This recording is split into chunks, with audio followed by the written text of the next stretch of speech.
All right. All right. Welcome to a Work in Progress Movie Podcast. This is your host, Isaiah. And today I do have Gary back and then also a first time guest, somebody I've known for a very long time. His name is Brian. You want to go ahead and say hi? Hey guys. All right. Gary, you want to say hi to Oh, it was me. Hello. All right. And today we're actually going to be talking about a very old film that Brian and I have actually watched millions of times when we were kids. It's Oh called, Jesus, yeah. we're doing a little Christmas in July for Home Alone 2. Is it Lost in New York? Lost in New York. All right, cool. Yes. Got the title. All right, so this movie came out back in 1992 with the famous Michaela McCulkin. No, No. no, Michaela No. Culkin. Michaela No. Culkin. Macaulay Culkin. Macaula. Yes. Yeah. Macaulay Culkin. How do you not know how to say Macaulay Culkin? Dude, I've never known how to say his name. I just know who he is. Michaela. He's a man. What? You never heard of a guy named Michaela? Because No. I've seen a Nope. couple. So Yeah. all right. So yes, the famous Kevin. um, I'm not going any further with the name because I can't say it. Kevin Malone. Kevin Malone. Oh yeah, that is the last. It doesn't have the last names here for some reason, which is odd. Oh. Yeah, because I have the IMDb cast list and it doesn't show any of their last names. I don't know why. But yeah, no, this is a film that we've seen so many times when we were kids. Brian, if you want to go ahead and just let our listeners know, like, what is it that you do, like your hobbies and everything, since it's the first time meeting you. Yeah, well, I work at the San Antonio Zoo. I'm a stand leader there, and it's a lot of fun working real close up with the animals. So most of the time that I have off, it's pretty much mooching off of people from different areas, trying to get like a little bit more knowledge into the animals because I like to be hands on with them. So, Okay, that's well, pretty. soon. It takes time, but Yeah, we're working on it. yeah. And so Brian and I have known each other since we were in diapers. Pretty much, our mothers were best friends when they were kids, and then Brian and I just grew up together. And this is a movie that we watched so many times when we were kids that whenever he would come over to my house, we would watch it. Like so we're supposed to go to bed, but we didn't go to bed because we were watching this movie, and we would be staying up till like 3 o'clock in the morning laughing our asses off. And my parents would knock on our door and be like, "Hey, be quiet, we're trying to sleep." And we're like, "Sorry," and then we just go right back to what we were doing. Be like, knock it off over there. Yeah, we would get in trouble a lot every time. So yeah, It's like 2 in the morning. yeah. So yeah, this is a movie that we've always enjoyed. So because we're doing a little Christmas in July, we decided to do this movie, and what perfect guest than to have Brian here. Gary, what I was your experience appreciate with this that. movie? Mine's pretty standard, I guess. I would. This is like my typical Christmas movie as a kid, along with Christmas Story, and along with some other ones, maybe some animated movies. But yeah, I loved Home Alone for a long time. There would be certain like scenes in the movie that would just make me laugh every single year. I wasn't big on Christmas movies, but I loved the Home Alone series because I feel like they make it fun for kids to watch. Like it's a kid protagonist like defeating adults, and like as a kid watching that, it's awesome because you could Yeah, pretend definitely. to like be home alone at home. Like you could do these tricks on your parents if you wanted to. But yeah, it's always been like a fun movie series that I liked. Yeah. So the funny part about this movie is I actually had never seen the first one before I watched this one. So the first one I've seen maybe twice, and this one I've seen hundreds of times. So this one's Hmm. always been my favorite. So yeah, like what how Gary said, like it's just a kid taking down bad guys, adults, by himself pretty much, and it's Yeah, it's just like like the tables have turned. yeah, it's just like they're the damsel in distress at this point. Um, so yeah, so like this movie, it starts off pretty much the same as all the other ones. It's just a kid. We'll go through the summary real quick. It's just about a kid that pretty much gets left. No, he separates from his family in an airport while they go to Miami. I know they're going to Yes. Florida. I just don't remember what city. But I think yeah, they're going to Miami, and he gets stuck in New York, and it's pretty much about his adventures in New York while he's also dealing with. some previous criminals that he locked up from the first movie, and how he takes care of that. So yeah, like it starts off with like any other movie where it's the family going all crazy, getting everything packed up probably the day before they're supposed to leave. All last minute. I don't Both understand. movies. Both last movies minute. very last minute. I don't know why this is. Like they would have. You think they learned from the first one? They just power cuts off, alarms are off, everything's off. Last minute deal. Yeah, so like we just kind of just see everyone going crazy. Kevin's playing with his nice little recorder, which gets him in trouble later. But you get to see like you still see the relationship that he has with the family, pretty much where he's kind of like the outcast. He doesn't really get along with his brother or his other siblings, and I'm assuming those are his cousins, right? Yes. Yeah. I know it's like total 14 kids or something like that. Yeah, because his uncle is Frank, the one he messes with in the character. Yeah. Dude, the best part about that is like when they're getting ready, and he's just like, "Hey, go get your tie from the restroom," and then he's like, he doesn't want me looking in there. If I see a naked old man, I'm never gonna grow up like the way I'm supposed to," something like that. It cuts to the scene where he's just in the shower dancing and singing. Do you remember how the song goes, Brian? I don't remember. Oh man, I can't recall. And you know what? To this day, I still want to find that song because that scene is, I don't know, it's iconic. That's just like an opening scene like that is hilarious. Yeah. Not only that, but he uses it later in the movie. Yeah. With the doll, with the blow up doll. So that was even more hilarious. I was like, Jesus Christ, he got me twice with that one. Yeah, like when he's just there dancing and singing in the shower, and then he's just recording him, and then he pops out. He's just like, "Hey, get out of here, little pervert! Before I'm gonna slap you silly." You nosy little pervert. So, oh man, that was a great. That was like the first like thing that just made me die laughing from that first part. Yeah, alone. And then like it just cuts to the part where they're at their Christmas like musical or show. Like a concert, yeah. Yeah, it's like a church choir choir kind of concert. musical choir. Yeah. There you go. Yeah, choir. The fact, how old is Buzz? How much older is his brother? Like we don't really know. That's right? a good question. He's got to be like it feels like he's 10 I don't years know, older than him. sophomore or in high school, something like that. The fact that he's like, he looks like he's 10 years older than his actual brother, and he's like there in the same church choir as him, or the same choir, whatever it is. Yeah. They're like in the same play together. But I mean, it's They kind of timed it so well though too with making part 2 because they still look the age. yeah. They all look the same. Like it feels like it's just like, yeah, because it does take place a year later, as to when the first one came out. I think it was maybe 91, so maybe it was a year. No, it couldn't have been 91. I don't know.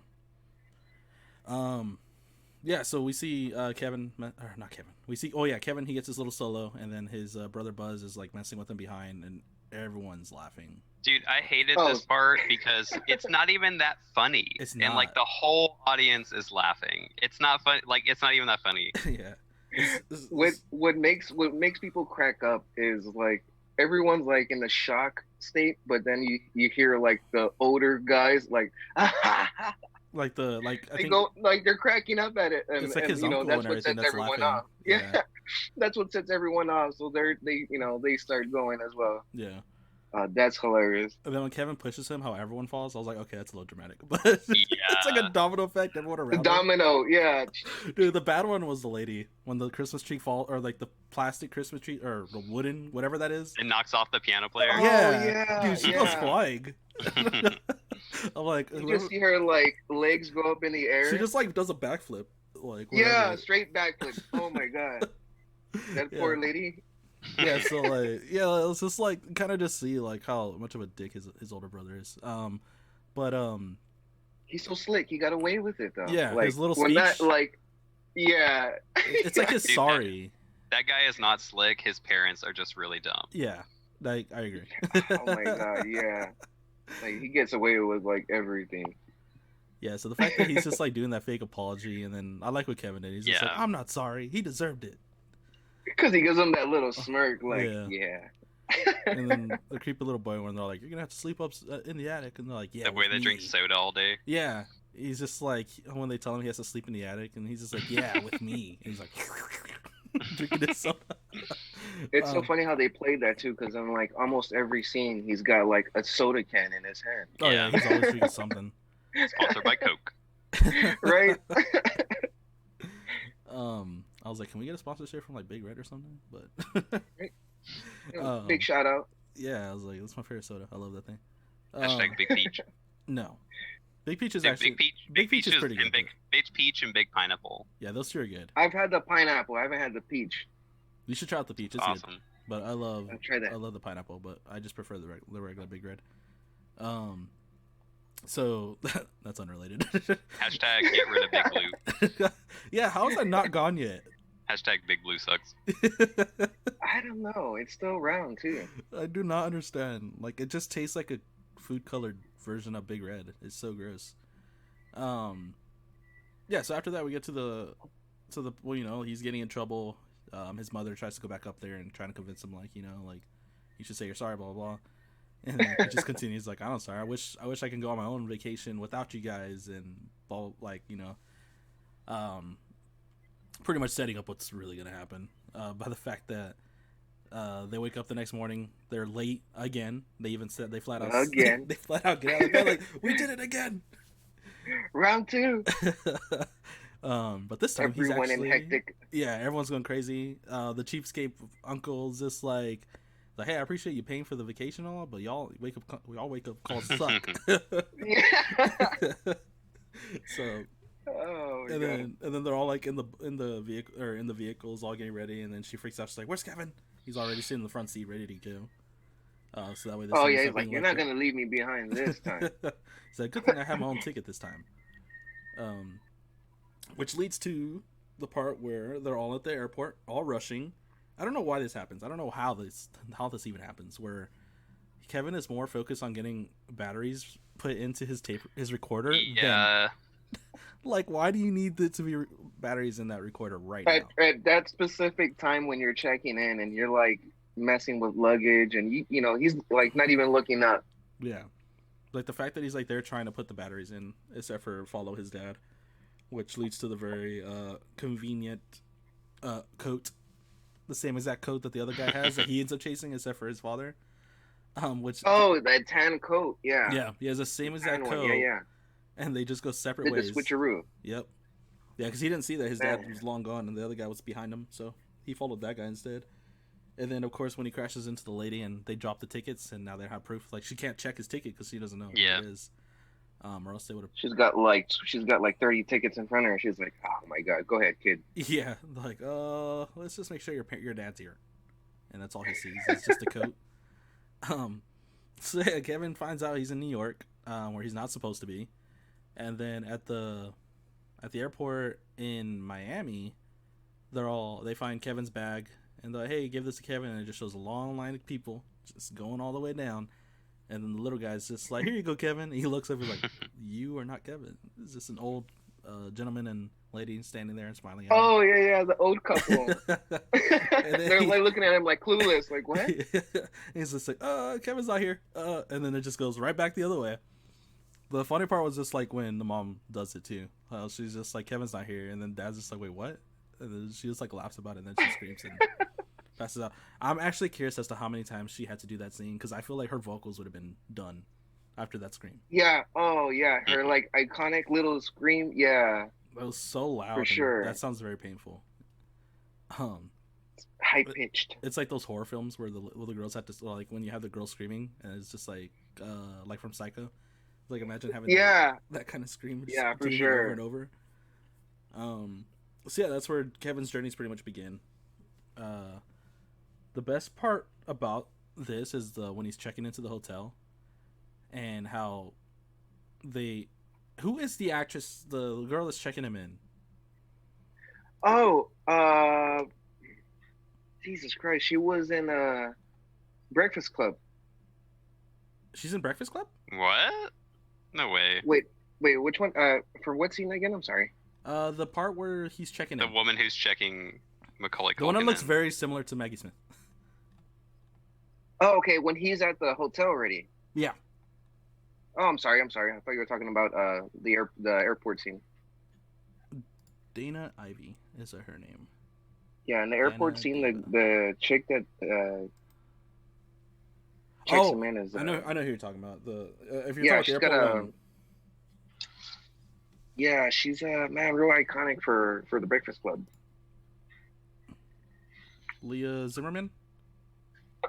Yes. Okay, yeah, I see her right here. No, yeah, but I was talking about the desk clerk from the hotel, Dana Ivy.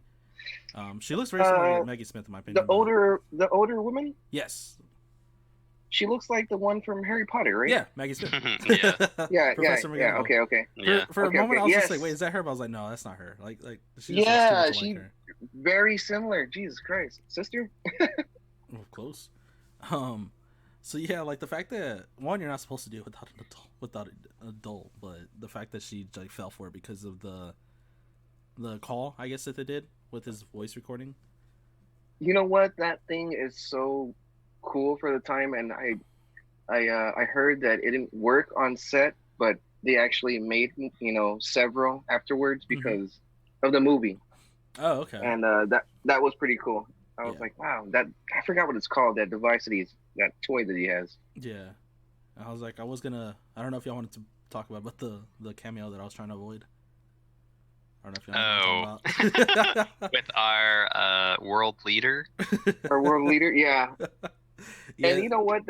He owned that building at the time too, so they did whatever they wanted to. Like the scene where he's sliding, Mm-hmm. that was originally had carpet all over there. They ripped that out, and he loved the way it looked afterwards, so he left it as is. Yeah, I know for a fact that like they weren't allowed to film in that building unless he had a cameo. That was like his only request. Was Yeah. he needed to be in the movie in order for them to record there. I was just like, you all know, I'll probably let you do it if you give me a cameo right. and nothing else. Yeah. So this was, I think, my first introduction to Tim Curry. Was this movie? So like that little creepy smile, his Pennywise creepy smile is still in there. Oh yeah, yeah, definitely. Especially the scene where like it's like I'm jumping ahead a little bit, but like the scene where they're doing the side by side with the Grinch and him. How Yeah. they both do that Yeah. very creepy smile when he finds out that the credit card was not stolen, but I'm recorded. glad you brought that point up for the fact that I thought about it. What if he was the Grinch? How cool! Like, would he have been in like in full makeup and stuff like that, Oh yeah, like doing that smile? I feel like when they were doing the Dr. Seuss, or when the Jim Carrey was doing, I feel like they did reach out to Tim Curry. I'm not fully sure. But I think That would've been honestly something feel like the too. creators that were making that movie did think of him as a possibility, because he would have been perfect. Man, that would have been great. They would have maybe gotten too scared that he was looked too much like Pennywise again, but Scared the audience. yeah. So yeah, so pretty much like he gets to check in who's it, John Schneider? Mm-mm. Rob Schneider. Rob Schneider. Rob Yeah. Schneider, yeah. That was really fun to see. I forgot he was in this movie, and he's Mhm. so young. He is very young. Yes. Like he's yes. definitely still probably on SNL or just finished SNL. But I was like, hey, it's Rob Schneider. Yeah. Yeah, because he didn't really get a big into film until I think I remember him from Judge Dredd with Sylvester Stallone. I know Rob Schneider from The Animal and from the one where he switches bodies with a woman, Hot chick. hot chick. Oh yeah. I know, of course, like every other Adam Sandler movie. Oh yeah, I love how they all do like each other's movies. It doesn't Yeah. matter whose He's the it is. you can do it guy. Yeah, his cameos every time. Oh my god. It's just crazy to think like you see that Rob Schneider and then you see like the movies that he's been in like with Adam Sandler and it's just like completely different. So yeah, like you get the same like I don't know if he was specifically just trying to check on like was he told to check on that boy like while he was like checking him in? Like remember how he was like kind of going through his bag? Oh yeah. Yeah, They yeah. told him to keep an eye on him. Okay. Yeah. Yeah, so he started going through the bag and then he's just like pretty much doing like the little thing with his finger to do for like a tip and he gets a piece of gum instead. Yeah. He's just like, oh, thanks. And even at that, it's a piece of gum that like loses flavor by the time you get to the elevator. And like it's that what do you call it? The one with the zebra on it, fruit something. I I forgot what Fruit it's stripe. called. It's what was that again? yeah, yeah. Oh, It's it's zebra stripe gum. That's what it zebra was. stripe. Yeah, there you Yeah. go. I'm You not chew familiar on with those this. things and you lose flavor in like I don't even know like 10 seconds. Those were like the best tasting gums, but yeah, Yeah, they lasted for less than a minute. and then after that, it was just like you were chewing on plastic. Yeah. And he was still eating it like later in the movie. Yeah, like when Yeah. like when he comes back and he's like or what did he say when he was like asking, he's like, "Oh, I'm assuming you want a tip this time." He's like, "No, I'm good. I still got the one you gave me." Yeah. Yeah. I'm like, how over. is he still chewing on that? Dude, but when he pulls out the money, he's like, "Oh, wait." Wait. No, but yeah, so He I think pulls out like a bundle too. yeah. Yeah. Yeah, so like it shows Kevin like after that scene, like it just shows him enjoying the hotel. All this took place in a day, I'm pretty sure. Like all this stuff Yeah, is shown. probably. Yeah. Like he One goes into hell the of a day, if pool. you ask me. Yeah, like that's the funny thing about these movies. I feel like this movie took place in total of maybe 2 to 3 days. Yeah, I think it might be 3 days total. because he goes and meets the new friend, the lady and stuff like that. So Yeah, Because you Now- can't have them like lost too long because then it becomes even more unrealistic. yeah, yeah. 'Cause it's just- Like a week of a boy lost in a hotel or in a city, it's a little much. yeah, because like the first day, it's just like he gets to check in, he gets to visit, like he pretty much has like this journey inside the hotel, which is mainly Yeah. just what like he goes to the pool, does his giant cannonball, loses his trunks. oh my god, yeah. He's just eating junk food all in the hotel. Yeah. Watching that not so scary movie, but the one that gets very important scene later on. But the pool scene though was hilarious though. I hate to rewind back, but when he even before he does the cannonballs, he stops and he's like, "Is it okay if I work on my cannonballs?" And the old guys, you got like the old guys with like the towels and stuff sitting in the hot tub, Yeah, and they're like, they give him the yeah, sure. because he's all tiny. They're probably like, it ain't gonna be a cannonball. It's gonna be like a little drop or something. Yeah, they're watching him have a good time anyways. They're like, yeah, go ahead. Because he was the youngest one there. Everyone there was all like older, so Yeah, he's the only everyone kid was there. just hanging around. They weren't really in the. I don't in remember the seeing pool. a There were- single kid in that hotel. I don't know if y'all also noticed. I was kind of looking No. for it too. It's just like that's a hotel I guess no kid ever goes to or something. So You see nothing but adults. He's just like just so like I don't know. You can just see him like from like a mile away. Like, what is this kid doing in this lobby? pretty much. So yeah, like he gets his little enjoyment and everything, and then that night's where the manager comes in, checks on him, and that's when we get the little flashback to the pool scene, or not the pool scene, sorry, the shower scene. The shower. The shower scene, yeah. With the little clown blow up doll, which I'm assuming they did that mainly because of Pennywise. Like it was just we have to do a clown one for him or something like that. I think it's a I heard nod. about that. It was like a little nod to Tim Curry because I think it was short time when he filmed it between those. I think Yeah, because I think when did it come out, Gary? The first one. I don't know. I think Not it's sure. like It was in the 1980 '90s. I mean, this movie was '92, so I think it was. okay, so 80s. definitely after probably. It took a in the '80s. Yeah, 80s? it was in the 80s. I can see that too, like late '80s or something. For sure. Why won't it show me? 1990. Okay, so it was right. Yeah, it was before. Cool. Yeah. I thought it was 89 for some reason, but whatever, 1 year off. So yeah, we get the little scene where he's looking at him in the shower, and we get to the nice little playback of the uncle scene. And then the part where like Kevin's like doing the little movements, and he's like there singing with it too. Yeah, yeah. And then, Wow. and then he does a little turn, and then you can just hear it again. And Tim Curry's face. I in that moment. like the blow up doll's hand. Yeah, it's you like can this. see him like yeah. Get out of here. Yeah, he like turns it. It's just like this, like go like that. It's like it's flexing. So when that happens, the fact that Tim Curry's face, and I was just like, and then he just like runs away, and then he trips. Priceless. That's I don't know if he priceless. meant to. Yeah. Oh, that's part's hilarious. the reaction on Tim Curry's face, and then him like tripping over that, like him trying to get out of there. He was like, "Oh, Yeah. So I think during that scene we get the part where no. So we were already introduced to the wet bandits, or yeah, they're wet bandits at this moment. Marvin, Harry. Harry. Harry and Marv." Yeah. I tried to say it the way Marv says it later. That's why I said it so slowly. I was like, I wasn't trying to.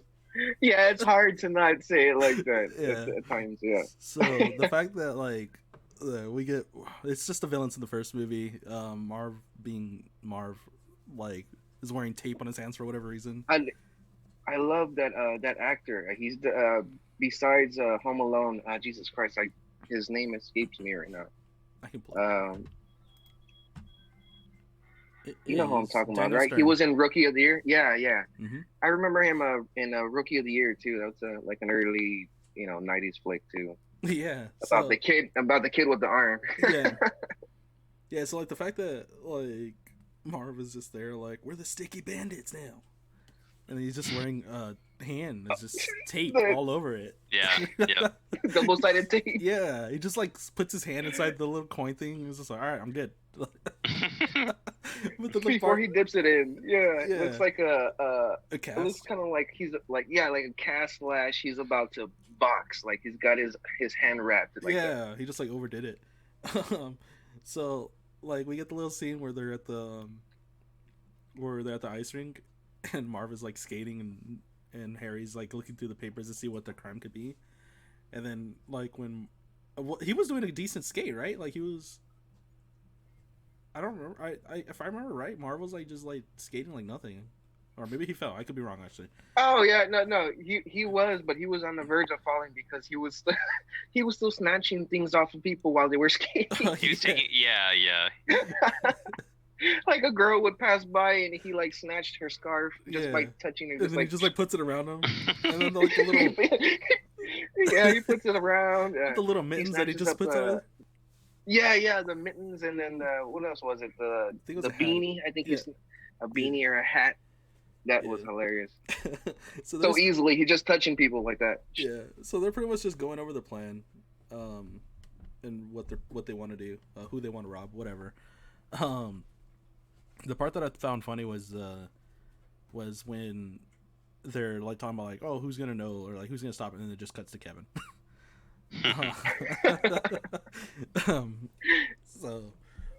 Straight shot.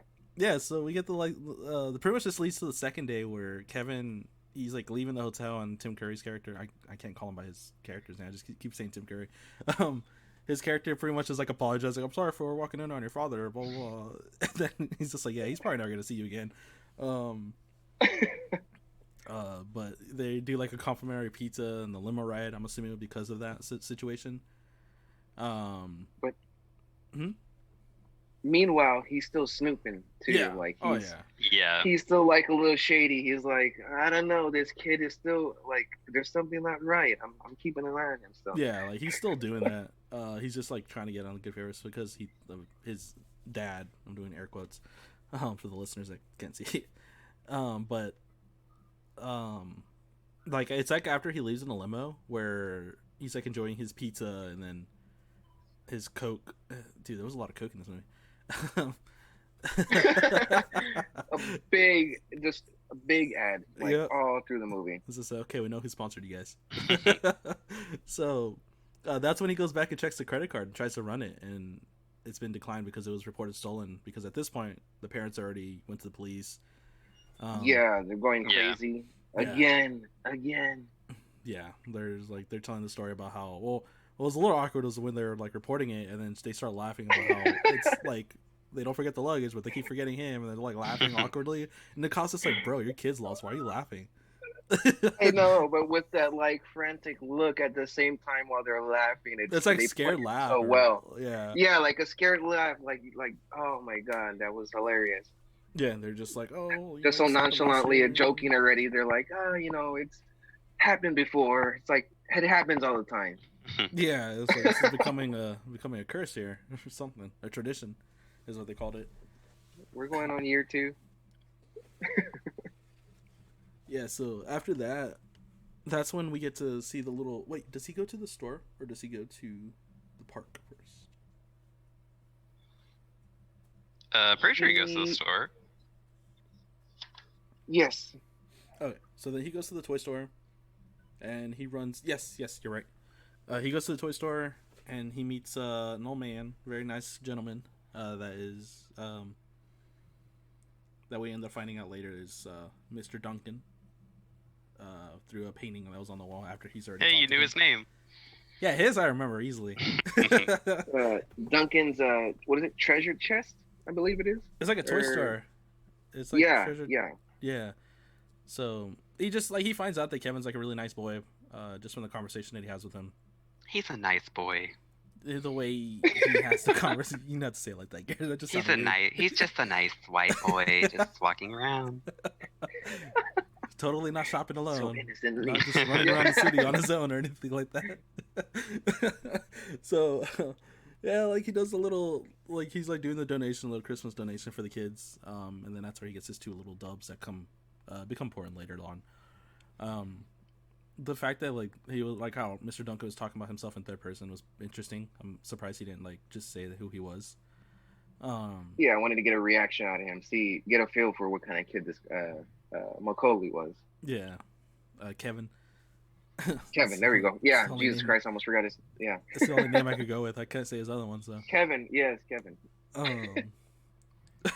So with that, like, that's when he leaves, and well, before he leaves, we get the little scene of Harry and Marv in the little toy Yeah, houses. dumb. It's supposed to be dumb, Their Gary. introduction is like their This big is introduction. no. This is one of the things as an adult where you just go dumb. Like they hide in these houses where they're so obviously hiding while people are walking back and forth. Dude, And they're that's where they freezing. stay the whole night. They're freezing, No. dude. Dumb. My back would be killing me. The way Joe Pesci, I can understand because he's a little guy, but Marv, probably on the other standing hand, there. he's like 6 foot. So in that little toy house, he's like dying in there. Yeah, pretty much. Joe Pesci's probably like standing in there or something. I know he's a little guy. He fits in there. Yeah. So that's their plan, is to stay in there. But like the fact that like they're like talking and like people passing Yeah. by, they're like freezing. That Freeze. Yeah.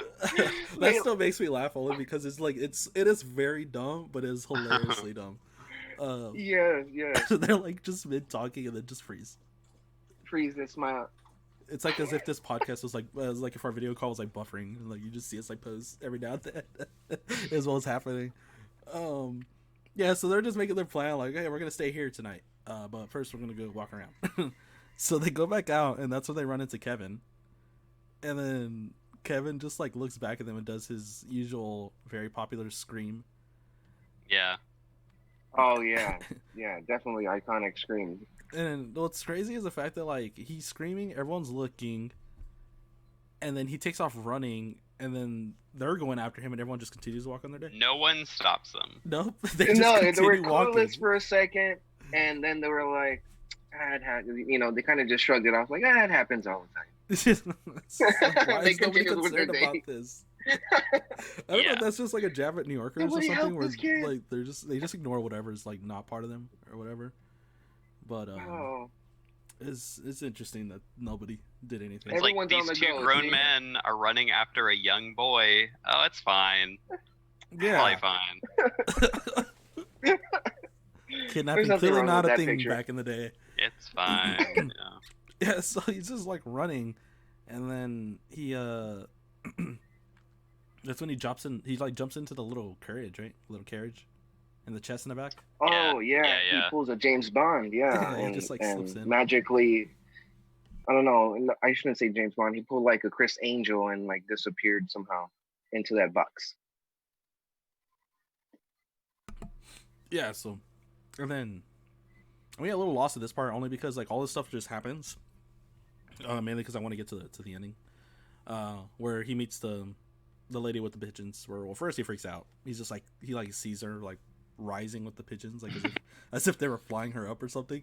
And then it's She just- was creepy at first, yes. like when I was a kid, I see it very definitely. I was creeped out by her.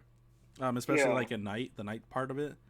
But like this one, like it's during the day. It like was not really anything. Yeah, because that's the first time he sees her. And then Yeah, he just bolts right he- the he first just- time. he just He bolts. doesn't say anything. He just bolts. Yeah. he like yells and then runs away. Or no, he doesn't yell. He just says sick and runs away. Yeah, sick. Yeah, he's like sick and then just runs. Like, damn, dude, that's harsh. This poor lady is just like That's not even harsh, like man. not even doing like a mean face or anything, just like very calm. And it's just like, Oh, man. oh, well, that's nice of you. Yeah, so at this point, that's when he like tries to go back to the hotel, and he gets busted Yeah. by the people there. I'm pretty sure this leads to the scene where, yes, he gets caught at the hotel because he's being chased. Then they're trying to bust him because he's in trouble because of the stolen credit cards. And then he runs up. He like jukes everybody there somehow. Yeah. It's like a little Oh, he kid goes just right through that. He goes right through that lady's legs. Yep, just slides right through. And then They just wax the floor. I like Rob Schneider's like attempt to get him. He's just like this, like stand still, and he just runs right past him. He's like, "You ain't going nowhere," and then he just runs right past him. Oh man. I think what got me right after that is when they collide, and Yeah, they have to drag Rob Schneider, and he's like knocked out on the floor. They literally drag his little body out of the frame. You just see him.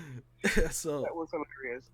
yeah, that leads to like them chasing him into his hotel room where he has the little video playing of the old. I don't know, Like gangster movie or yeah, I was like, I don't know if that's an whatever. actual movie or not. I don't know. Like maybe it is. It looks like it could be. Yeah, it seems I like think it it would be was one. just made for. It might be just made for the movie, but I always wanted to learn more on that only because I love those little clips. Mhm. They're classic. They're classic. Like the shootout scene in part 1. Yeah. Yeah, because that's the same movie, right? Does he use the same one, or is it just Yeah. like the next? Okay, it's the same one. It's the same one, but I think in the movie world, it's part 2 to that one.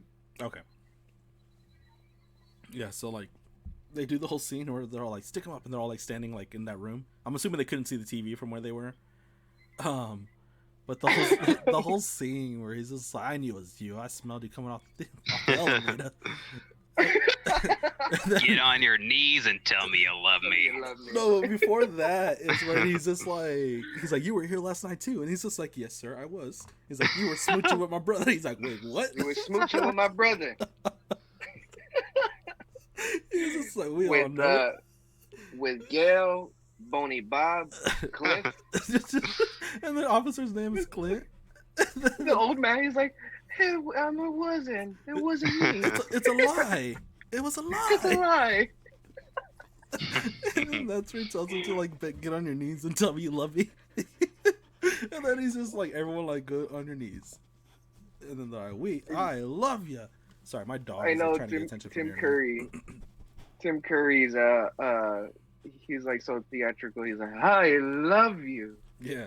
So And dude, if you look, Rob Schneider and that female actress, they're both breaking in that scene. Dude, you I can saw see that. them cracking a smile.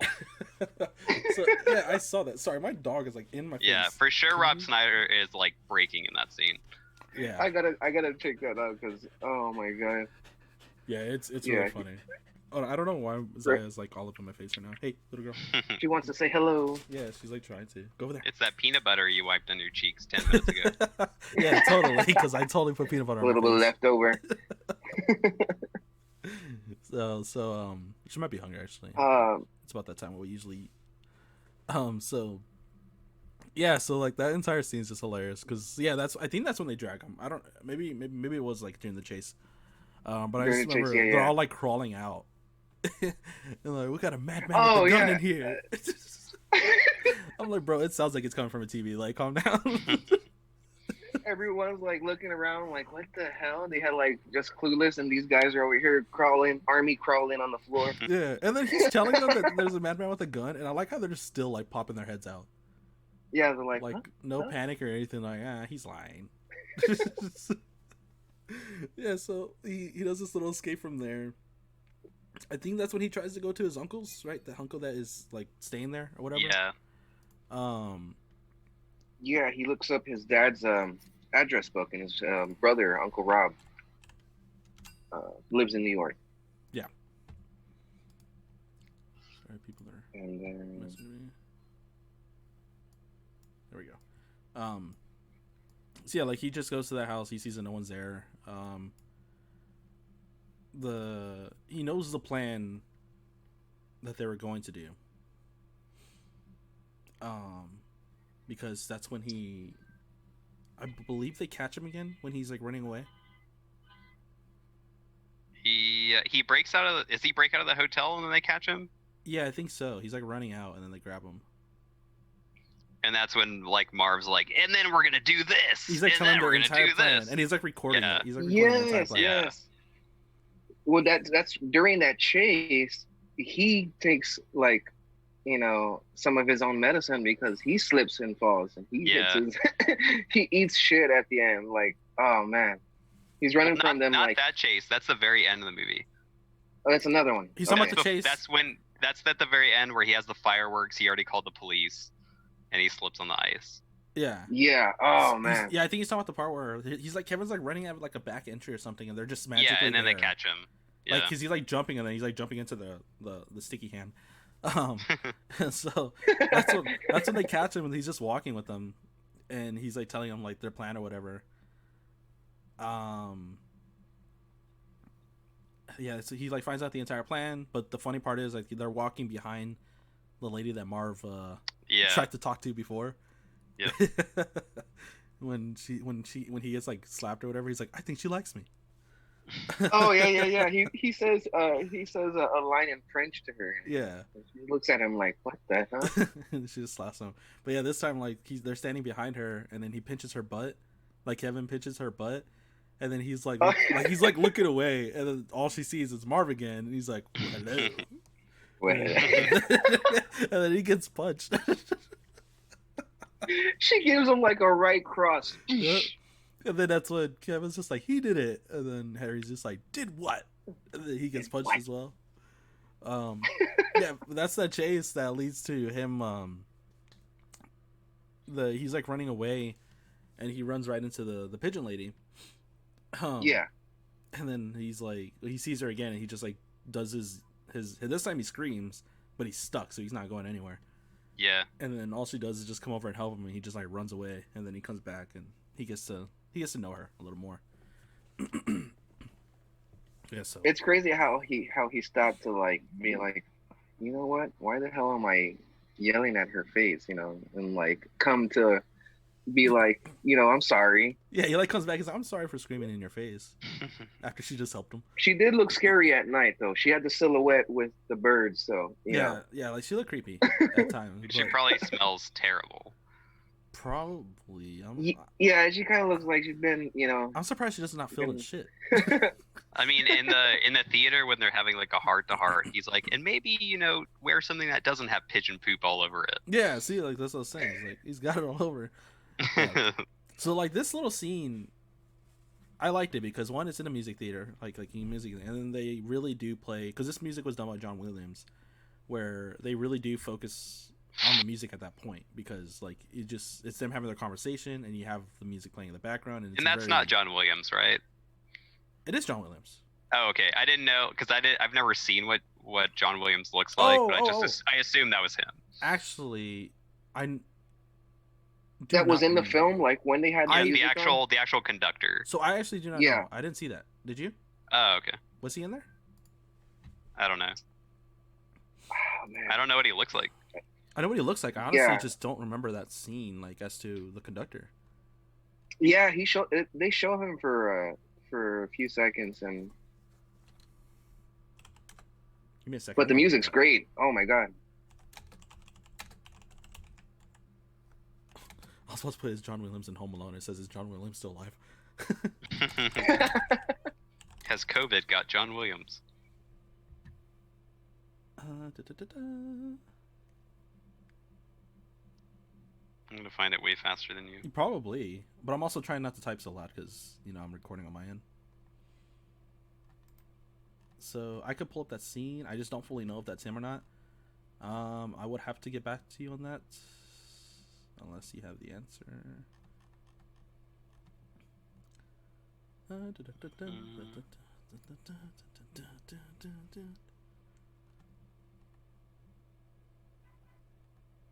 I don't think it's him. It's not. I don't think it is, honestly. I probably would have recognized him, but I do not remember that scene. The director itself. Really? Oh, the conductor, my bad. It's like 5 seconds, and then it pans to them at the top. Yes, talking. I remember that, but I just don't remember seeing the conductor. There's possibly I might have noticed it. I'll have to look at that. One person's like, "There's no way he has a full head of hair." Yeah, John Williams is bald on the top.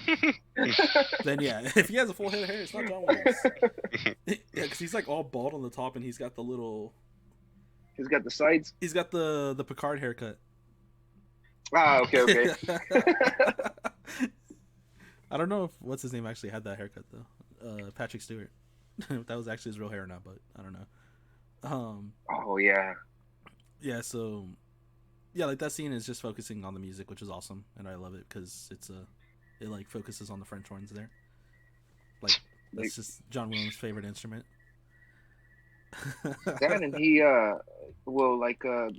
they use some of the, I know they use some of the from the first film, right? Mhm. Some of that into the second one. Yeah, because it's the main That theme and all that soundtrack stuff. alone. Probably.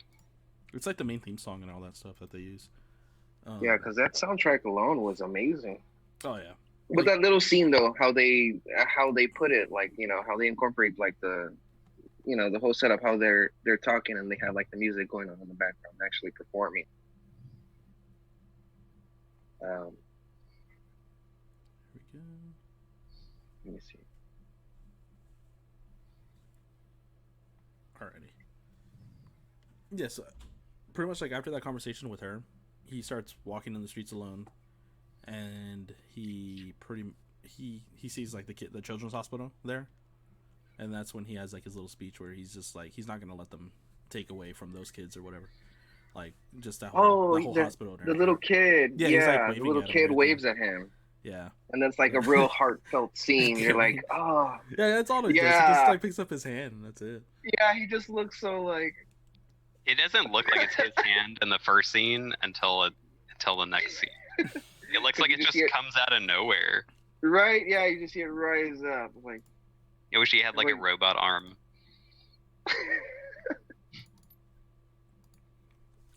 But it was like real heartfelt. So you're just like, you know what? I'm gonna. Or what if he had a hand come up and then it's like covered in tape because he's a big fan of the Sticky Bandits? He's like an actual like evil child. I'll take that. So yeah, that's when he decides like I'm not gonna let them do this or whatever.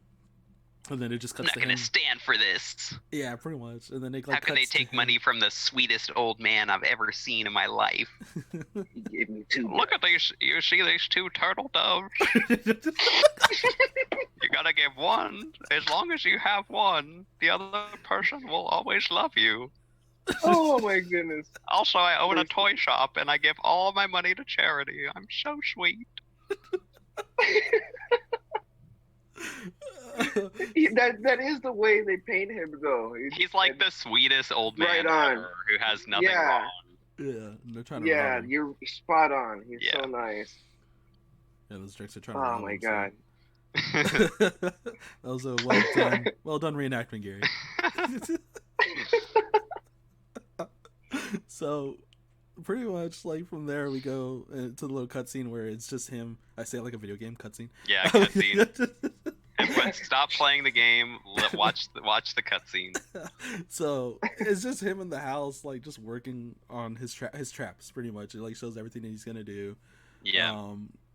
And then after that, we cut to the toy shop. I'm already laughing because I'm thinking of everything that's happening right now. So we cut to the toy shop, which is amazing though too. I'm sorry. No, go ahead. But that toy shop though, I know they constructed that for the film and stuff like that. They dressed it up, but what kind of toy shop lets you interact and actually get to test out all the toys and stuff like that? That's the pretty ones where rich white people go to shop. They like have all these toys out for for kids out there to play with, and I'm just like, Jesus Christ, It's like Yeah. that's an awesome, best toy place I've ever seen in my life. it's one of those toy shops where if you actually break in and buy, you can actually afford it. So Yeah. so yeah, we get to see where Harry and Marv somehow they stuck in those little houses through the night. Yep. Not without anybody noticing. Whoever their security really sucks at. There's no way they have security. It's too sweet of an old man to have security. He's like, nobody would ever steal from They me. would scare the children. We can't have security. He's so sweet that he's probably knows the security guard. They've been friends for about 10 years. Yeah, he actually doesn't force them. They bring each other hot cocoa in thermoses. Yeah, and they're like, yeah, that's my security. So they're robbing the place. He actually has dementia, and he gives everyone turtle doves. That's a kicker. Oh, All right, let's get back on track. I just want to know about more of this. I want to know more about this old man. Well, unfortunately, we don't know anything about him besides the fact that he's Duncan. He actually beats his wife at home. He puts on an act at the toy store. Okay, there you go too far. So there's a twist to it. Backstory. Yeah, we're actually this is what really screwed Kevin up as a grown up. So pretty much you see them robbing the money from the donations, and the funny part is that Kevin he's like, "Hey guys," and then does he take the picture before he throws the brick? He does, right? Yeah. Okay. Yes, because that's when he's just like, he took a picture. And then Marvin's because how did my hair he does look? with a smile. No, the first one is where he's asking, he's like, how did my hair look? Yeah. And then he throws a brick, and you hear Harry doing the long no. And then after that, they go out there and step on the little plank, and then Marv comes and throws Harry up in the sky. Yeah. Which is the perfectly timed that little. I don't even know what you would call that. Well, teeter-totter. Teeter-totter, yeah, kind of deal. Yeah. Launched him straight, I don't even know, 20 feet in the air. Yeah, he threw him. He threw him pretty far. And then... It's Joe Pesci. Yeah, I'm pretty sure it didn't take too much. Yeah, so that's when he lands, and he's trying to help Harry up, and he takes another picture, and then this time he freaking smiles. Oh, the smile. He gets in there, and he's like... Marvin's just smiling. Oh, yeah. And then from there, they just start chasing him back to the house, and Kevin gets his way up, and then they get to the house, and they're looking for him, and he's like, "Hey guys, I'm up here," and he does a little speech where if he throws down the camera, he'll leave him alone, everything will be perfectly fine, and then he's like, "I crossed my heart and hope to die," and then we get yes. And then we get he gets a big brick to the face. The first and oh my god, yeah, he really plants him Jesus Christ. I'm curious as to what they use. I need to look into that because it leaves a mark after it hits them. Yeah. Yeah, it was perfect too, right on the forehead. You just see the brick outline. Yeah. So I didn't see what they used. I mean, clearly it's foam or something, but it's probably painted foam or I don't know. But he hits him first. He does his weird little wobble, and then he falls. Concussion number 1. Yeah. He gets 3 concussions throughout that damn scene. Oh my god. Dude, that scene where he's just like, "Hey Marv, how many fingers am I holding up?" He's like, 8. He didn't learn after the first couple, and you just see Harry the whole time dodging him just nothing, And it just keeps hitting him. I think he gets hit by 4 or something like that. Because the final one is pretty hilarious because that's when he's telling he's just "Hey man, he don't got no more. Come on, let's go." And then he's like, "Get up, yeah." Well, Marv is just and he's just trying to warn him, but he can't talk. Can't even talk. Yeah, he's over there mumbling. And then he just gets laid out. So that leads to Harry going to the back of the building, and then Marv eventually gets himself up. Well, I always find hilarious about Harry's when he's mad. He does that weird little. Yeah, the mumbling. Yeah. Yeah. He just does it the entire way over. It's classic. I love that he's still, that goes into the first film, into this film. So Yeah.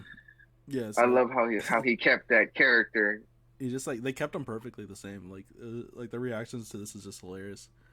Oh my So god. at the same time that Harry's walking to the back, Marv eventually gets himself up and walks to that door, and I don't know who in their mind pulls the way he pulled, where you put the thing between your legs and just pull out. Like the way he did that led to the staple going up his butt. I think, and this is the introduction to the torment that they're walking into too, Mhm. right? Yeah. That Okay, was just the okay, very yeah. first part, like the brick to the face, then the staples to the butt and the groin and the nose, like. The don't- breaks to the face was like the intro, and then this was like the start. I think right at the door. Yeah, because With like what is it called? The staple gun, right? yeah, it was a staple Yeah. gun, because that's when he puts the string or whatever between his legs and pulls like forward. Like I do not understand why he did this. With full force, you're pulling this string that's like still like I don't know. He pulled like I don't know 5 feet of rope. Like he was there like His pull like that, and then he like ties it up between himself, and then he just pulls it, like, and then a staple just goes on his butt, and then he turns it's around. not like a regular staple. Yeah, it's not like a No. regular. It's like a hardy like wood staple gun. Like Yeah, because like it actually those shoots, things are thick. Yeah. yeah, like it goes to his butt. The other one, he turns around and gets it in his groin, and then the last one, he falls forward. He falls down, and like it goes into his like on his nose. That was hilarious. That was like an instant piercing right there for him, Yeah. like a bridge. And then Harry at the same time is like trying to go up this ladder that's like very slippery. So when he like Yeah. jumps up, he just jumps up and just slides right off, and then he gets a little goo on his face. That goo though, you can notice it, right? It's like green. It's like slime. It's It's a like very like big the green. It's like flubber. Yeah. yeah, big It's like a little time. miniature flubber. It kind of looked like gel for a second, yeah, that's like probably hair gel. Yeah, it looks like those old tubs of gel, like the ones that came in like green or blue. They're very LA looks. Yeah, Yeah, LA looks. Yeah, there you go. It's like a giant tub of just goo. Sorry, I was laughing. I was like laughing so much earlier, I was crying.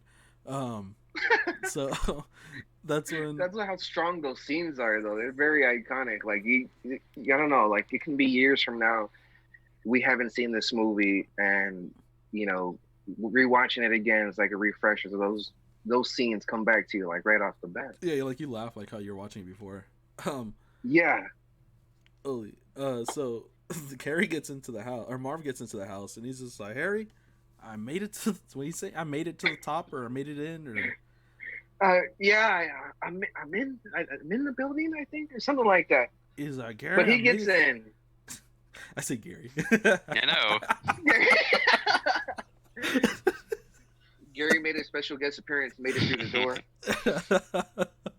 That's just you, Gary. Sorry. I can see you being Marv. So he walks through the front door, and then he like just falls flat in.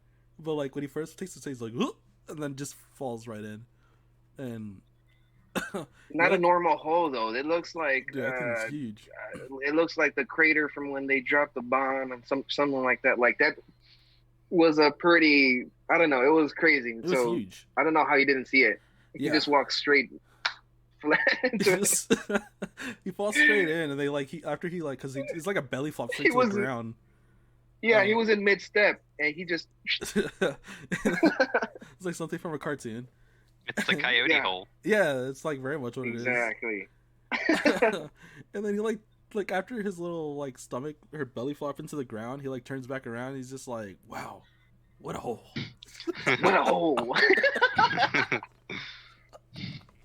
Quoting that scene and people walking by, like you were watching it, like, and you got family walking by, and they're like, "What the hell are you watching?" Yeah. That you're saying, "Wow, what a hole." Oh my god. So what happens? I think what happens to Harry at this point? He like walks into the back, and then is it like all the tools and everything fall on his head? The first one, yeah, because he's always, and mind you, this while they're doing it, they're paranoid. They're like, oh, you know, Yeah, because they they're fell like for all that. these traps in the They're first so house. scared. Yeah, they're all tormented. So he's already like touching handles, like on the, to make sure they're not like steaming hot. Yeah. Q opens the door, and the tool bag just straight up Yeah. with, oh my god, wrench galore.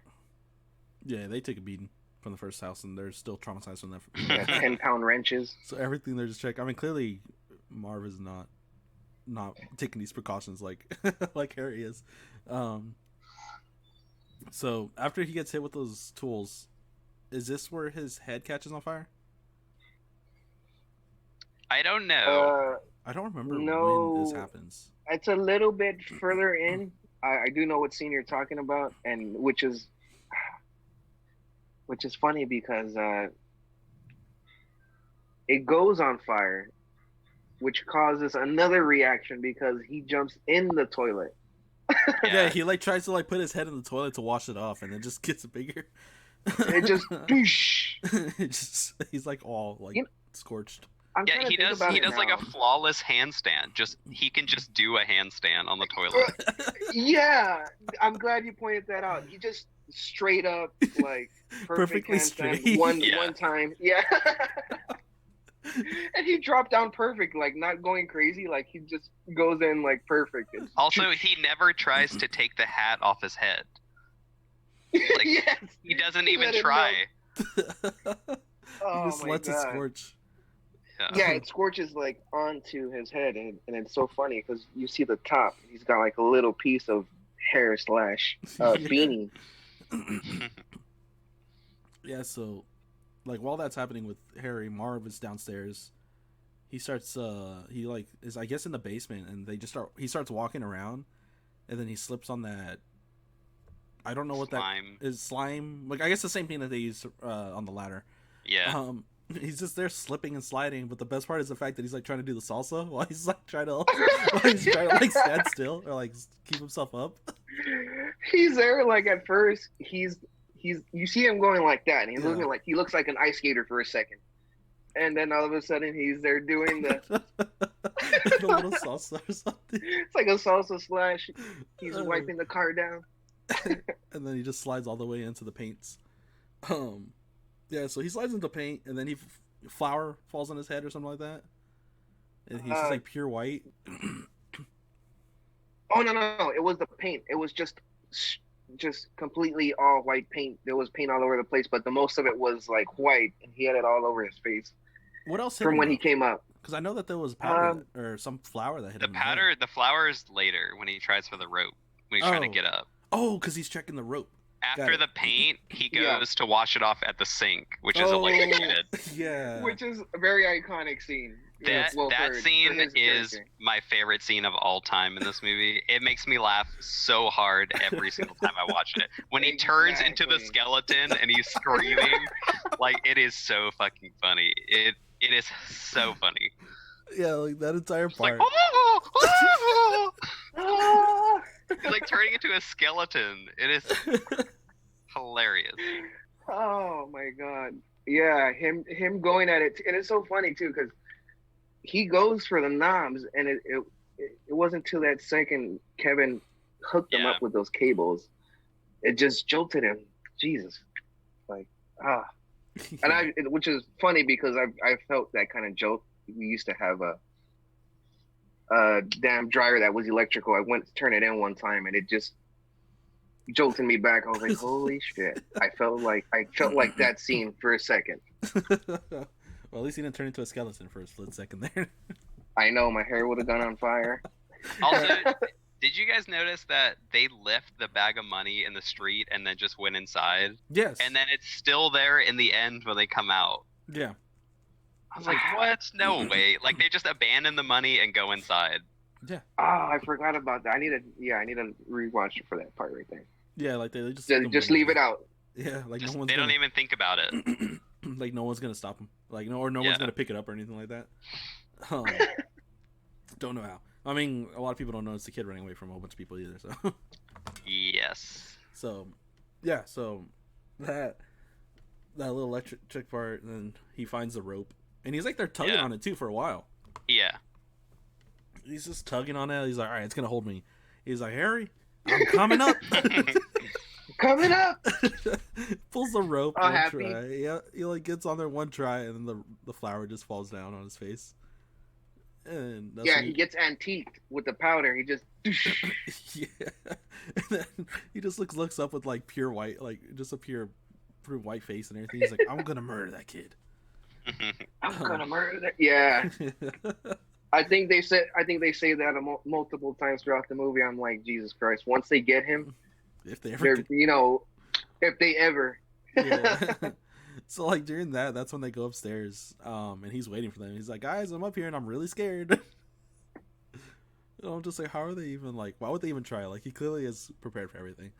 Yeah. So they're they- so Better dumb. come and get me. They try to outsmart him when they're like, wait, watch this, we're coming up, and then they do a little stomping, and then they see the That's one. yeah. He was like, oh, right in the stars. Right? Oh, he hit me in my mouth, Mom. He busted my mouth, Mom. And he throws this, like, They waited for the paint cans, which they thought was the end of that Yeah. kind of torment. because they're all like, it's two, let's get him. And then he throws, what is that giant thing that he throws? Yeah, I it's like don't a know. cast iron pipe of some sort. That thing is massive. It just I don't know, reminded me it's of heavy. like the barrel of a cannon. I was like, Jesus, that thing is huge. It- But he yeah, he yeah. just tosses it like nothing over. He just knocks them both down. All the way through the hole. So they went through like 2 stories. Yeah. They went Yeah. down 2 stories. Somehow their backs or necks are not broken. Because at that point they get back up the stairs and they pull on the door, and then that's when like the toolbox or the tool, whatever's holding all those tools, like starts rolling down, and they're just like standing by the door like listening, like, what is this? I know. They're like, what is that? What? Do you hear that? What is that? And then it just takes them right back down. At And that, what's crazy is that those things are really ridiculously heavy, even without the tools. That's Yeah. just added on. yeah, so just all that force just comes and knocks them down. It So breaks their noses. oh yeah, that's when they're. It squishes Oh, them yeah, against the yeah. wall. What do they say? They say something. That was the sound of a tool chest coming Yeah. down Coming the down stairs. the stairs. They do with their faces like all crushed and everything. Yeah. I know, I like that nose scene. They just They just pop puts their it back noses into back place. in. I forgot what they had said there. So at this point they finally make it up after getting destroyed in this house and outside. And then Kevin makes his getaway. And for some reason, like, Marvel thinks it's a great idea to just throw a brick at him. But the funny part is, like, he was more scared of the brick landing than Kevin was, because, like, after he threw it and missed, he's like, wow! Like, he, like, yells or whatever. So he finally runs. I think at this point he's running to the park. Where is he going? Well, before that, he lights the rope on fire. Oh, yeah, because they try to catch him. They go Yeah. down. They go down and they try to Oh, catch him. yes. They head down on the rope and he asks him real quick. He's like, hey Harry, is that are you wearing aftershave? Like, no, that's kerosene. Why would anyone soak a rope in kerosene? He's like, guys, I think he's got a little match. Yeah, I think he lights likes it a up. match. Yeah. Oh my God, that scene right there. Those little key points when little things like that, his little sayings. Yeah.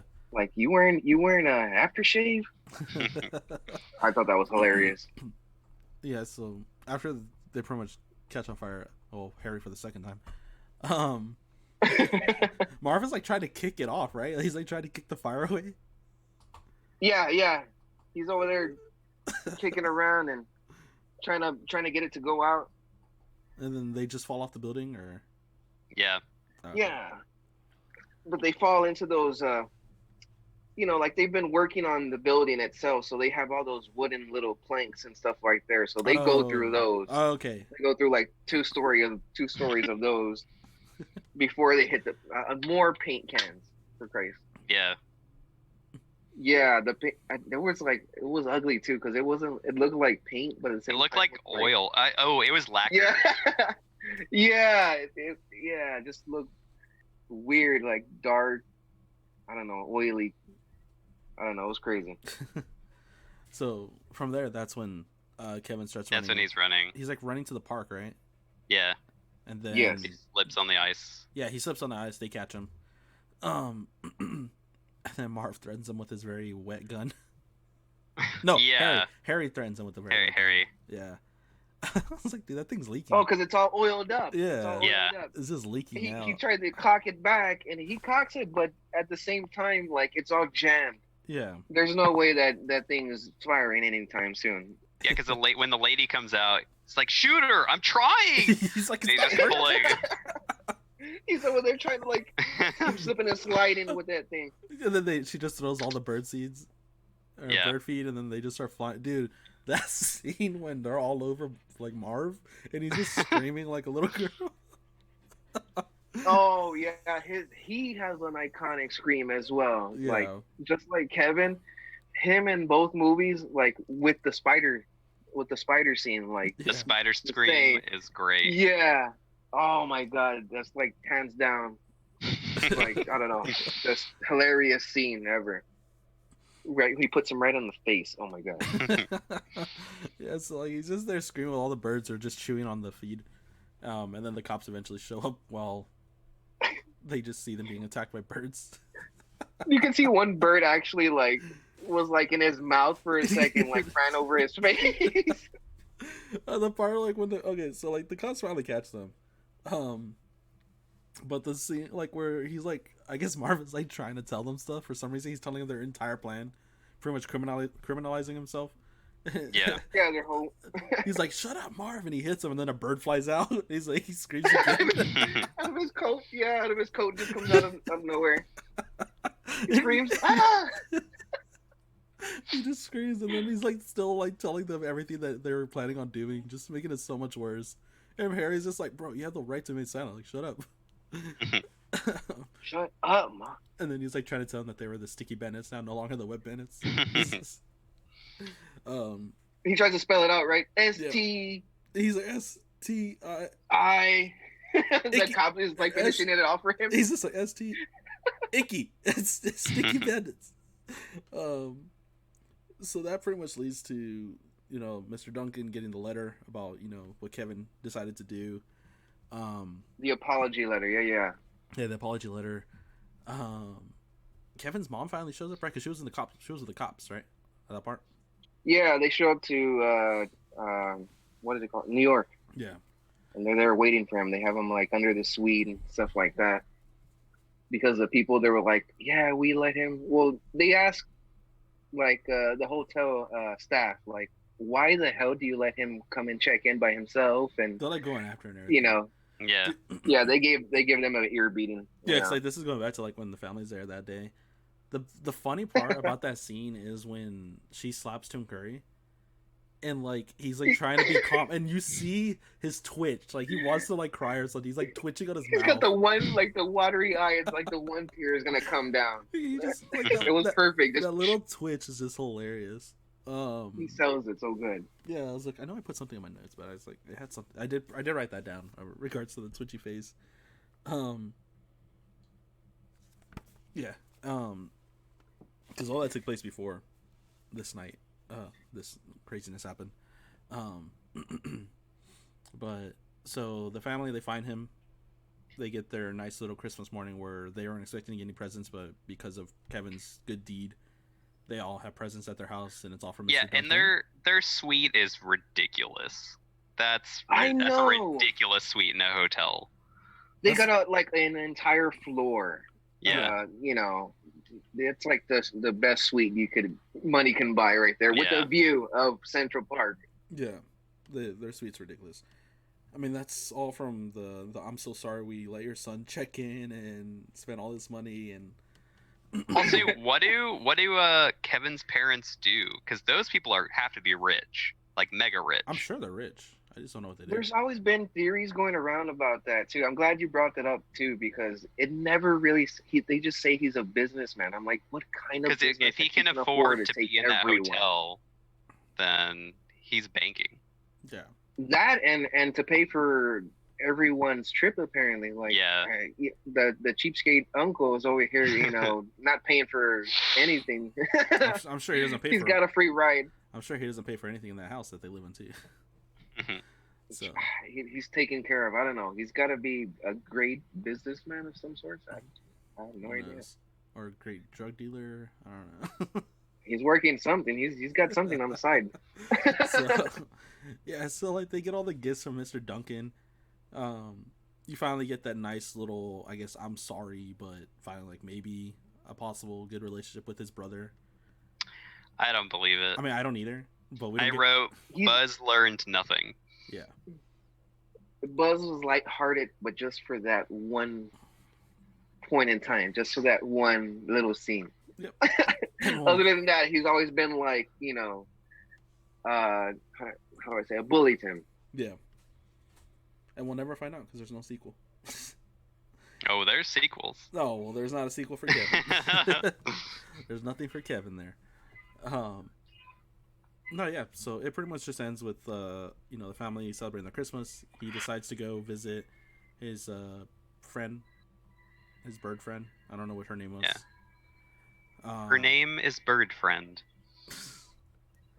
First name Bird, last name Friend. I got you this turtle dove. As long as you hold one and I hold one, we love each other. Yeah, I don't even remember them saying her name, to be honest with you. I'm sure it's somewhere here. I just do not see it. I can't recall. I don't remember her name either, if they ever said it. I was about to be like, no, they have to say it because he introduces himself as Kevin McAllister. Yeah. I'm pretty sure she says Yeah, they do. Yeah, they introduce themselves. I just can't recall her name. Jesus Christ. Is it? No, that's one of the kids. I was about to say, is it this person? But it's not. I like what Gary said, though. Bird Lady. Not. Her name is Pigeon Bird Lady. Pigeon Lady. That is what she's listed under. Oh, really? Yeah, she's listed under Pigeon Lady. Well. That's so kind of her. Her real name is Brenda Fricker. Fricker. I remember that's what he's saying the entire time. The entire time, that's what Harry's saying. Yeah, it pretty much just ends with him giving her the other dove. Yeah. And that's about it. Very good. It was a Kai's send off. He was doing a kind thing. Yeah. It was like a heartfelt kind of deal with her. He made a little friend along the way. Yeah. So I feel like we already gave like our overall thoughts of this movie. But Gary, what'd you think of it? I'll tell you what I think of it, and then I have 2 points to make. All right, go for it. Yeah, like overall, I like this movie a lot. It still makes me laugh really hard. It makes me want more movies like this, where you can kind of have like serious injuries on enemies, but it's really comedically done. It's nostalgic in all the right ways. Even as an adult watching it again, it doesn't make me like call out so many ridiculous things. Like it's still fun to watch. Mm-hmm. So yeah, like these movies will always be classic. 1 and 2 will always be classic. I'll probably always like them and continue to watch them like every Christmas. Yeah, the music is great. The Macaulay Culkin's great. Yeah. Brian? I agree. I mean, this is like an all-time classic for us. Well, with the families for sure. We watch this every year. It's like people before us, before our generation, I should say, were always stuck to A Christmas Story, which I love as well. But I feel like Home Alone, 1 and 2 is like our official Christmas movie. Like when we're getting into the season and stuff like that. Yeah. So it's always very iconic and nostalgic to look back at that. And it just has memories with it ties in not just with the movie, but with watching it with family as well. Oh yeah, definitely. Yeah, this is definitely like one of my like top favorite Christmas movies. Seen it so many times. Just it's always like even like today when I was watching it. Like I was watching it like my friends were like kind of like listening, like they can hear me laughing, and they're like, "Why are you laughing so much?" And I'm like, "Cause I'm watching Home Alone too." Now leave me alone. They're like, "What are you watching over there?" Yeah, like I was just dying laughing. They're like, "Dude, all we hear you is laughing. Like, what's going on?" So Oh it's my just an all god, time that's me. favorite. It's I always like those that whole last like 30 minutes or 45 minutes of just the scene where they're going through that they're trying to go break in or whatever. Like it's just the funniest thing I've ever seen. Um, so it's always gonna be like that for me. Just like how y'all said, where like Christmas Story is like our generation before us, and this is ours. Um, yeah, Yeah, I mean, even how do I say, when it's like, I guess you can say not even in season or like that. Like I catch my mom watching it. yeah. It's like it's always. Like Yeah. that's all through the year, and it's so funny too because like it's so random. Like I'll catch her like, are you watching Home Alone? I'm like, which one are you watching? One or two? um, what were your points, Gary, that you wanted to bring up? Oh yeah. So I got a question. I got two questions and a comment. So I didn't know. I guess I never paid attention before that this is a John Hughes production. Mm-hmm. And Yes. I didn't know what that meant at all. I guess I'd never noticed that before. Because obviously he didn't direct this movie. But he created these characters. Yep. Which is interesting because I never heard anything about Home Alone associated with John Hughes. I just know like the '80s classics, like the movies everybody knows.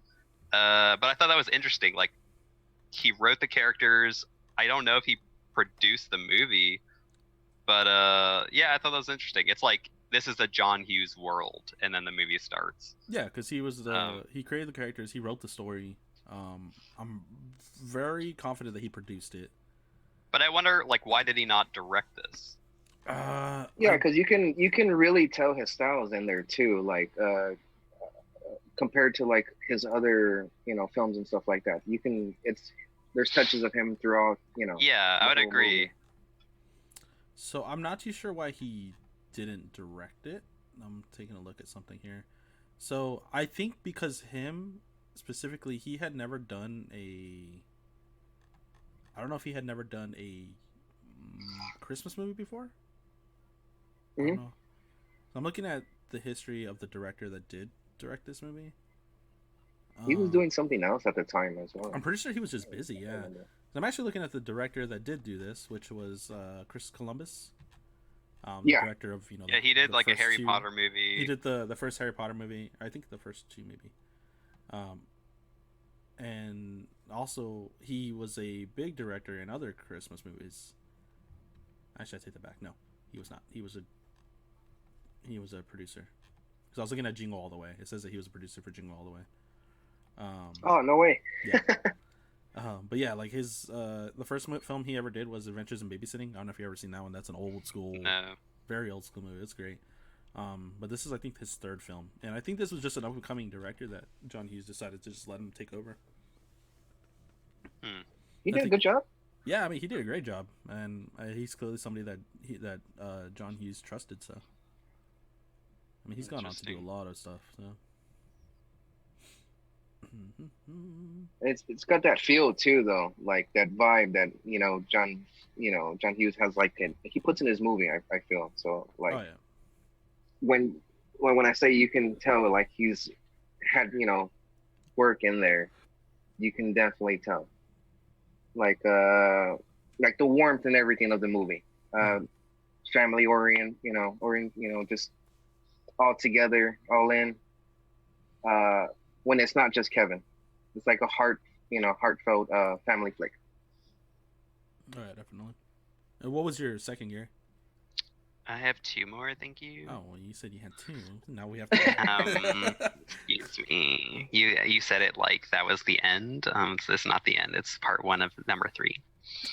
Um, do you think that Kevin, do you think that they could remake this movie, or do you think that Kevin Malone could be a little girl instead and have this movie work? So Because I was imagining like two men chasing a little girl around New York and having it be okay, and I couldn't imagine it being okay. so we're talking about for today's people, right? I'm talking about in general. I saw the multiple scenes where two men are chasing like a young boy around, where he's screaming in the middle of like a busy intersection because these two people are trying to capture him.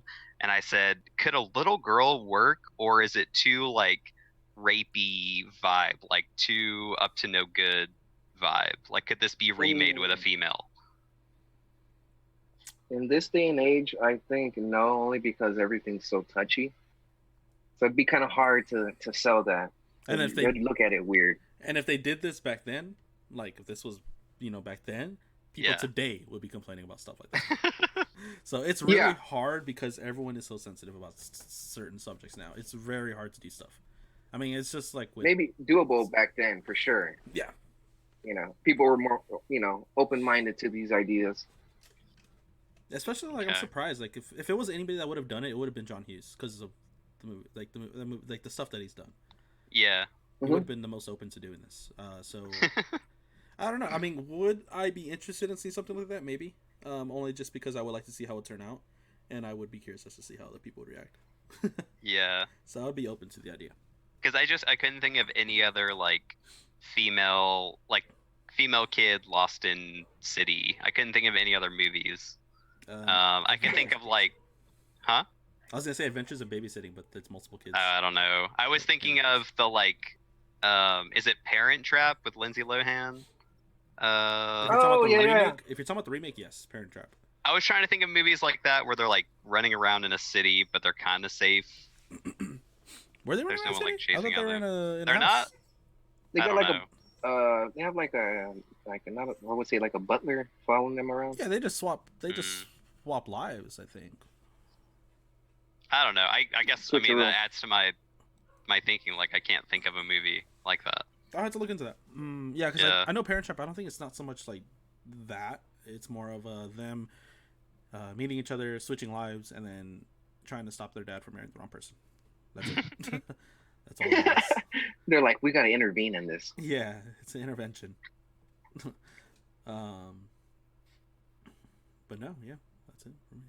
What else you got, Gary? For your part 2 or 3? Oh yeah, that's part 3. Thanks very much. Okay, yeah. My final question is: do you think that the Sticky Bandits, the Wet Bandits, do you think they could be played by any other actors or is it just too cemented in your mind? Like, are they too perfect for the role, or could you fit 2 other actors in there that you think would do like just as well? So for me, I could see it being played by somebody else. I'm always going to have those 2 in mind because the fact that it's just perfect. But I am open to there being, like another duo. It's like with Timon and Pumbaa for The Lion King, the original, and then I look at Seth Rogen and Billy Eichner in this one, like the remake, and I love their rendition of it. And I love both. So it's just like if it's good, like if it's something like that, then I am totally for loving both of them. Like, could you see like Jim Carrey playing Marv? Oh I man, could see Jim that would Carrey be something playing to see. Jim Carrey. Right, But be named playing Marv. Yeah. I could see. I mean, I wouldn't be opposed to it. I don't think he'd ever do that, but it's just like I love Jim Carrey. He's definitely like my top comedian. So I would just love to see him do anything. I think Jim Carrey would have been pretty cool with over the top, like how he does his physical comedy. Yeah. Like getting hurt in like a Home Alone movie. Yeah. I think he would go over the top and do some like crazy reactions. So I think that would be kind of cool. Yeah, he would be hilarious if I could ever see him as a villain again. Yeah. I haven't seen him as a Yeah, villain since. you know how he likes to go over the top sometimes. Yeah. Yeah. Like I can change this Marv, but I might change Joe Pesci. Maybe change him into like Someone taller. no, Danny DeVito maybe. Oh, someone shorter. Oh my God. I He would was love to see shorter. that. Because he reminds me of Danny DeVito's character in Matilda a little bit. Yeah, I know who you're talking about. Oh, So I could love see that him movie. interchange and switch. Yeah. If you're talking about like as if like Joe Pesci never did it, and Yeah, like he He never did it? took this character. then yeah, I can see it like that. I can see stuff like that. But you know, like there's some movies where the role is too perfect for the actor. Like you Yeah. can't switch them up. The fact that Joe Pesci, Well, you know- like Joe Pesci, did this kind of role is interesting for me, but I love it. Going back real quick to Danny DeVito, he was like, I get that too, because he was hilarious in that movie with Arnold Schwarzenegger, Twins. Oh yeah, twins. Yeah. He was, yeah, so I could see that, like him being in that kind of role. Like he's hilarious. Even in It's Always Sunny in Philadelphia too. Oh yeah, for sure. Hilarious. I've Jesus. never seen Oh my god. it. You'd be I just- laughing up a storm. I just started He's- watching the he's, like, Community too for the funny. first time. Community? Yeah, I just started watching. Community is really funny. really. I've only gone through the first episode, so Oh yeah, it's really funny. all right. Getting into it. I mean, does the entire series mainly about him trying to get that girl? I'm just curious. It is for a little bit, and then it spreads to bigger stories. And then does it go back So to that? hold So- on for like 5 episodes, and then it splits off. Okay. I Does was it like, come back? Yeah, tiny bit. So it's pretty much like How I Met Your Mother with Robin. I never seen How I Met Your Mother, Oh, and I never will. what? Yeah. It's good. It's funny. Yeah, it's funny, dude. Nah, it looks terrible. I tried it. Mhm. But you like shit, I don't even know his name anymore. Who? Forgetting Sarah Marshall guy. Oh. Oh. Yeah, I know who you're talking about. It's not The Yeah, Jason. but the still. main guy It's from not Jason Segel. the is main it? guy from him. No. Yeah, from. So of the guy I'm talking about is like from Forgetting Sarah Marshall, the main guy. Yeah. Yeah, still, nah, a pass. Yeah, it is Jason Segel. Well, he's good in that show. Nah. Marshall. Yeah. Yeah. All right. Was there anything else you want to bring up, Gary? Any other questions you had? I don't think so. That was it. All right, what about you, Brian? Was there anything you wanted to chat about? No, actually, I liked his last question. I gotta be honest with you. Like, different, like, who would you like feel would be perfect for that role? I mean, I know it's hard to like see anyone else but them. It's kind of Mhm. like, who would you see? Who could you see replacing Robert Downey Jr. as Iron Man? No one. Like, it's hard to get away from that. But in this case, I think if you did it right, like with Jim Carrey and like a Danny DeVito duo, for sure, that would be hilarious. Yeah. What about if now? If they did it now, who do you think could play those two characters? I Like would a honestly have to reboot. go to like Yeah. comedian world. I don't know many comedians now. Actually, now that I think about it. What about? Could you see Ben Stiller as Marv? Ben Stiller. Yeah, like Oh, wow. a weird, but maybe like a weird choice, but maybe it would work. That would be interesting. Yeah, I That's a mean, good he wild does card. tons of comedic roles. Yes. I, Damn, that's a good one, Gary. for some reason, Brian Cranston, was it Cranston? Brian Cranston? He Oh, he yeah. came I into mind can't- for some I reason. can't see that. I can't see It'd that. be know what? so different, but it's like I think of the comedic part of him from Malcolm in the Middle. well, I've Yeah. never seen that actually, but the Oh. movie that he did were Not Him or something like that. Oh, I don't know. I think it's called Not Him. Oh, Why Him? With James Franco, where The- James the Franco's in the movie. beginning. Yeah. Yeah. I think I like the fun, like the comedic parts from that movie. Like, Like he can be a really funny actor, but I don't see him doing like a lot of physical comedy. probably not. They'll be doing a lot of stunt doubles. But... That's true. Because like Marv is like 100% physical comedy. yeah. So Like, you gotta have it. And in both too. In both, like Yeah. I wonder what kind of guys they got for Joe Pesci to take those kind of spills though too. kids. Cause he does like a couple flips in the movies. I'm not gonna lie, from him like slipping and stuff like that. I think he does like an almost backflip, literally almost like launchers himself. Yeah, from the launch on the teeter totter or whatever, and then the ladder.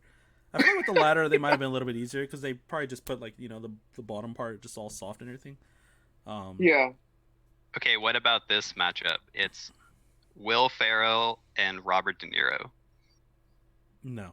Ooh. No? I'm saying You're not- automatic. No.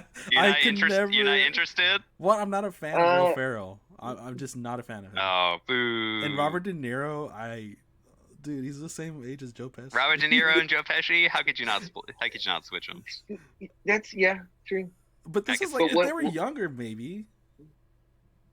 Not Okay, now. like what if you kept Will Ferrell, right, and then brought out John C. Riley? Don't bring this into What about that? whole- This is What not. about that? This is not a Step that Brothers duo? bullshit. No, but they got good chemistry, so you Yeah, know. that chemistry would probably be. They'll be so distracted from each other that they won't even try going after Kevin. They'll be talking to each other the entire time. So I don't know. Actually, That's true. I think about it. Man, there's some good fits though. What if it was Jonah Hill as Marv No, can't or see Harry? that. Mm-mm. That's so young.